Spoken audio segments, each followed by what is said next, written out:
បច្ចុប្បន្ននេះមានថ្នាំកសិកម្មជាច្រើនរួមមានថ្នាំខុសច្បាប់និងហាមឃាត់កំពុងលក់ដូរនិងប្រើប្រាស់ក្នុងព្រះរាជាណាចក្រកម្ពុជា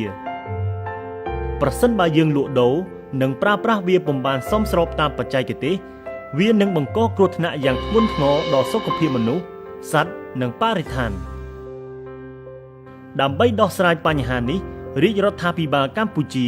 បានចាត់វិធានការត្រួតពិនិត្យយ៉ាងតឹងរ៉ឹងនិងស្រួយស្រាលដោយមានកិច្ចសហការពីទីភ្នាក់ងារសហប្រតិបត្តិការអន្តរជាតិជប៉ុនចៃកាក្នុងការលុបបំបាត់ការលក់ដូរនិងប្រើប្រាស់ថ្នាំកសិកម្មខុសច្បាប់និងហាមឃាត់ទាំងនោះ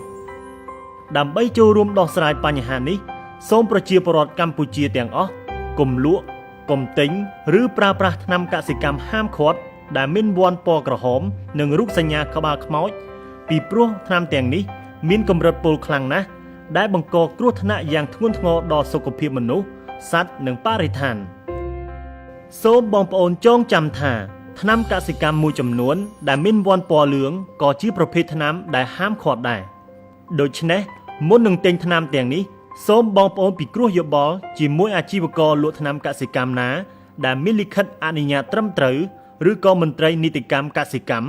ដើម្បីទទួលព័ត៌មានសុវត្ថិភាពនិងឯកសារផ្សេងៗដែលរៀបរៀងដោយក្រសួងកសិកម្មរុក្ខាប្រមាញ់និងនេសាទនិងគម្រោងពង្រឹងសមត្ថភាពត្រួតពិនិត្យបមនីគុណភាពសម្ភារៈកសិកម្ម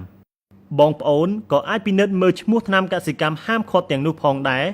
នៅក្នុងប័ណ្ណដែលមានបិទផ្សាយតាមកន្លែងលក់ថ្នាំកសិកម្មនិងកន្លែងទីសាធារណៈសំខាន់ៗផងដែរគ្មានថ្នាំកសិកម្មហាមឃាត់នៅក្នុងសហគមន៍ចាប់ពីពេលនេះតទៅ